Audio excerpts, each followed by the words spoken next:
Shri Sundareshan, Shri Sundararaman, Shri Pandya, Shri Paranjpe, Shri Chaturvedi, in audience, Ms. Muna Bide, Shri Narendran, Shri Vadva, Shri Joshi, friends, it's an honor to be in front of you once again for this very important conference. And we have heard a very scintillating speech by Shri Sundareshan. For me, I'll take you through some of the ideas on what I see as going to happen or where we are in stock markets. So, as was said even in the beginning, that what do stock markets do? And stock markets basically provide financing to people who require financing, which is usually companies, and take it from the savers, which are usually individuals, either directly or indirectly by mutual funds or through insurance companies and other things. So that's basically what we call channelizing of savings. And finally, what it ends up doing is what we call capital formation. Because when you invest money in productive assets, then those productive assets produce things. And that's where basically more wealth gets created. That is the theory, and broadly that is the practice over last 400 years since the first stock exchange was set up in Amsterdam in 1607. So it's almost 419 years since the first stock exchange was set up in the world. How Indian markets are ranked today in the world? Today, in terms of the investor protection, small investor protection, we are in top 5. If you take the ease of doing business, which has recently been stopped, but ease of doing business ranking, we would be in top 5 easily ahead of US. So small investor protection has been always the mainstay of our regulator since it was allowed to regulate.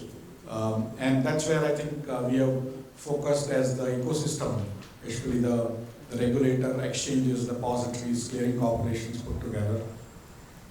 In terms of the derivatives trading, we are now the number 1 in the world.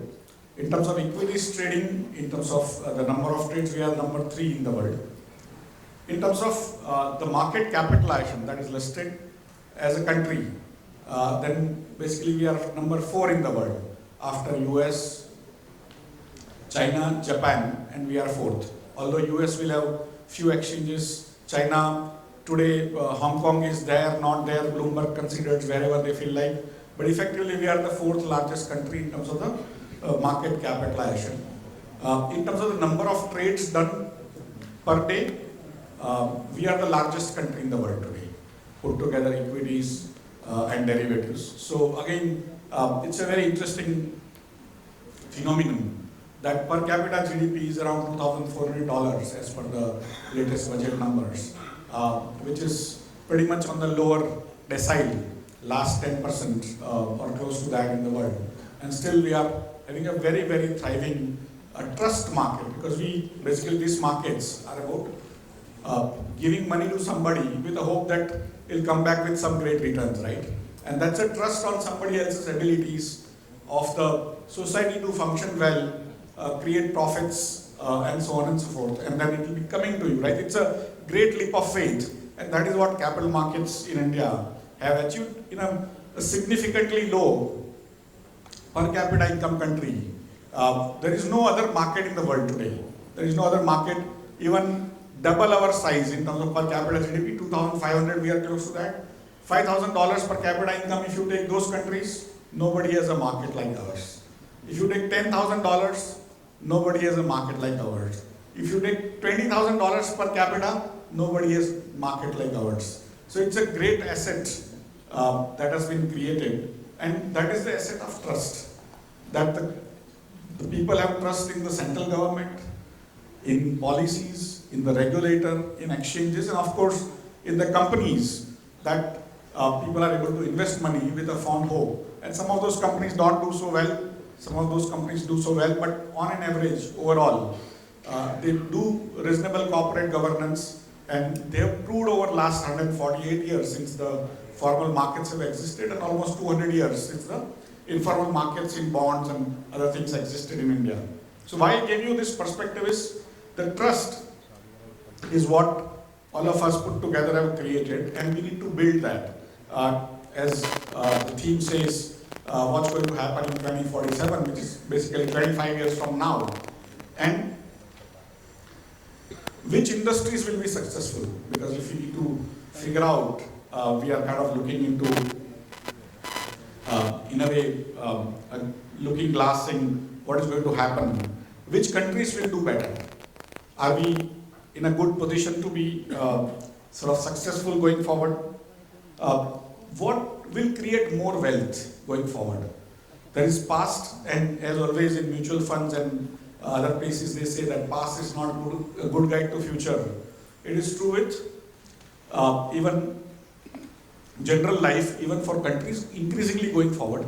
Earlier past was a good guide to future, but today it is not a good guide to future. You can still learn from them, but you don't think that the past is going to repeat so much going forward. And that's why we have to ask these questions to ourselves, especially the youngsters, because 2047 is 25 years from now, and many of you will be there, many of us will not be there on the stage. And so whatever we are speaking may come out to be true. Don't think we knew the future. Whatever we are speaking may not come out to be true after 25 years. Don't blame us, because we are also equally ignorant. We are just trying to pretend to be knowledgeable. And so bear with us. We'll give you some ideas of why our experiences have told us that what may potentially happen given whatever we have seen in our lives, and what will happen to the financial regulations, because financial regulations have evolved since the SEC came into place as a centralized regulations since almost 1930-35 onwards in US, and then of course in India over last 25-30 years since SEBI was set up. Before that also the financial markets were regulated, but in a different way from Ministry of Finance. And if the financial markets have a role to fund the companies, and of course those companies will create great wealth going forward, then why should those companies be funded if they are not doing good corporate governance, as was pointed out in certain cases and things like that? And so those are the things we need to kind of talk about. In my own studies, what I've observed over last 10,000 years, last 20,000 years, last 100,000 years, what you see is that technology is the only wealth creator. Everything else is basically song and dance about technology. The societies which adopt technologies end up doing better in future. They may not have done better in the past, but the societies which actually adapt to the newer technologies will create better wealth for themselves. And so technology is the only determinant of creation of wealth, and of course how you preserve the wealth is how the society is organized. How does it trust each other, how non-violent it is, and so on and so forth. So first and foremost is, if India remains non-violent within itself, and of course the neighbors remain non-violent with India, and everyone else remains non-violent with India going forward, will be doing exceedingly well going forward. And I'll tell you my hypothesis why we do this. Because technology used to come very slowly over last sort of several lakhs of years. And slowly the pace started going up. Over last 800,000 years, the pace became very, very large. And what was supposed to be a stable world became very unstable. People who were poor, like Europeans, were very poor at the beginning of last millennium. And suddenly, in 500 years, they ended up subjugating everyone and became very, very rich. That is because they adapted to newer technologies, newer knowledge, newer information. Whereas other societies like India, China, even Arabic societies, they became bad in terms of subjugating others, but more importantly, they became less wealth creating because they did not adapt to the newer technology. So basically the technology is the wealth creator. Technology's waves started becoming faster, and what took industrial revolution almost 500 years, then came information revolution, and that took probably 60 years, and now newer and newer revolutions are going to come faster and faster. So waves are becoming faster, and that's why the wealth creation is going to be also faster and faster. The other part about the newer technology is that earlier you had to put in a lot of capital, lot of money upfront to create more capital. That's why it's called capitalism. Newer framework is that 2-3 people, 5 people can put in little bit of money and then they can create huge wealth. You've seen Nandan Nilekani, Narayan Murthy coming out of nowhere, putting very little, becoming very large. That is my generation. They were kind of heroes for my generation. But your generation has also seen Vembu, you know, Sridhar Vembu of Zoho. If you have not read about him, read about him. He started like a normal student, went to US, studied there further, started his own company, and now you don't know how much wealthy he is, but last year his company generated $1 billion of revenue. Large part of it is profit, and that came out of India. India is considered a country which doesn't create software products, but he did. And that is actually sold across the world, not only in India. And most of it is actually his revenues come from abroad. But why I'm telling you this is, the wealth is going to be created by you. You don't have to have money. Earlier, when I was young, we used to see that people who had money coming from their parents, they were rich, or people who committed great sins were becoming rich. Normal people had no chance. Today, using technology, very little capital, you can create great capital. And that's why I call now the new age is called capitalism without capital. That you don't need too much capital, but that little capital is what today venture capitalists, private equity firms and other people are providing. And that's why they are becoming richer in the process. And it's not that everyone gets venture capital or private equity and all, although when you read Economic Times, page 3, it's also like page 3 in the Times of India. But basically, it's actually, you think that everyone and their brothers and sisters are getting funded. Aisa kuch nahi hai. Most people don't get funded, and that's why. And many of those may be much more viable than the people who are getting funded. So that funding has to come from markets. That's why NSE and BSE have SME platforms where even new companies get listed, young companies who come for 1 crore, 2 crore. Those amounts by which you can't get even a 2 BHK flat in Mira Road, you are able to take it from other people. They are hoping that you will become successful like Nandan Nilekani and you will make them billionaire, and hopefully you will. But idea is that small little capital, when you don't get from venture capitalists, angel funders, you can come to markets, and that is where India has now literally the third most important or third largest ecosystem for new businesses in the world. And that is why I'm saying we trust each other, we are a trusted society, trusting society. And that's why the stock markets have even larger role, because in next 25 years, great amount of wealth will be created because great amount of technology is coming. And that technology is going to create great wealth. And who can create that wealth? So that is where you need to look at the trends. The first trend is what I call demographics. The rest of the world is getting old. Japan is old, China has suddenly become old, Europe is old, America is old unless they start importing newer people by giving them more visa.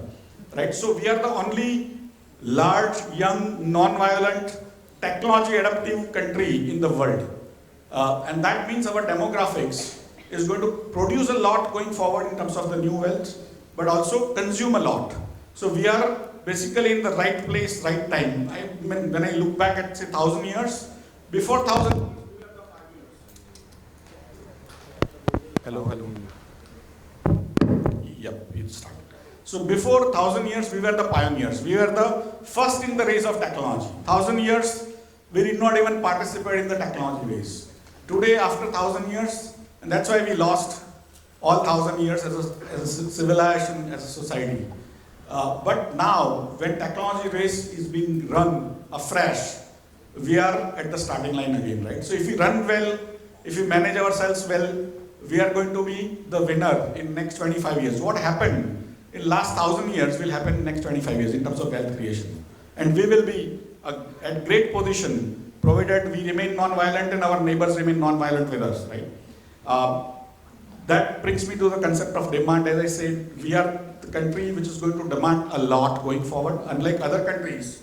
Because at my age, my iPhone is like 10 years old, whereas all of you must be changing your phone every year, right? Because youngsters want you to change your clothes. I hardly sort of change my clothes in terms of the number of years I use them.